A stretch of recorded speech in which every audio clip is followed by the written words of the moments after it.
what scouts want to see in young players. What do scouts want to see in young players? They want to see your mentality. They want to see so many things: technique, your technical ability, your tactical ability, your physical strength, your attributes. All these features, all these things are very important in players. We even check the date of birth of a player.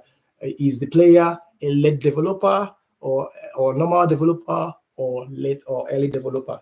So some players don't develop as fast as some other players, especially from the younger ones. Some you see sometimes a 10-year-old, he might be looking like a 7-year-old. Sometimes you see a 10-year-old, he's looking like a 10-year-old. Sometimes you see a 10-year-old, he's looking like a 15-year-old. So all these things are instrumental when the scouts are looking at a player. They want to know, is this player still going to grow? Is this player growing very fast? Is this player normal with his age? So all this will determine how they would judge, like the bias that's going to be involved when they are reporting the player reports. So for instance, let me give you an instance. We all know Harry Kane. Harry Kane is an English footballer and he's a captain. He was a late developer.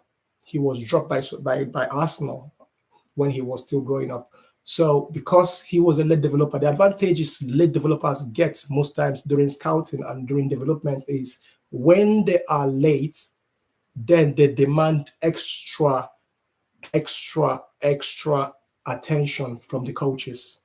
Then the coaches pay more attention to them because they don't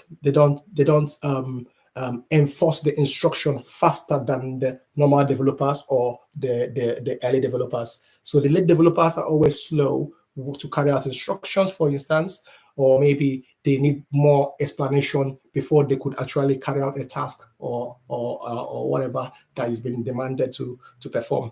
So sometimes when they then demand extra explanation or extra clarification from the coaches, that will make them then understand it more than the early developers or normal developers who initially understood the first instruction. But because they took the first instruction, but the late developers who would now wait for the coach to come and give them the initial instruction and give them another simplified instruction, that would now make them more grounded in certain sense. Then before you know it, the late developers will end up surpassing the early developers at some point in their career. It's been, yeah, you can see as my example is Harry Kane. As I said, Harry Kane was a late developer, and look at where he is now. He's like the best among the whole pair. So so sometimes it's an advantage to be a lead developer. So that's why I want to, why I'm saying this is so you don't feel discouraged if you're a lead developer. Lead developer will always end up good if they keep doing what they're doing. They're going to end up where they're meant to be.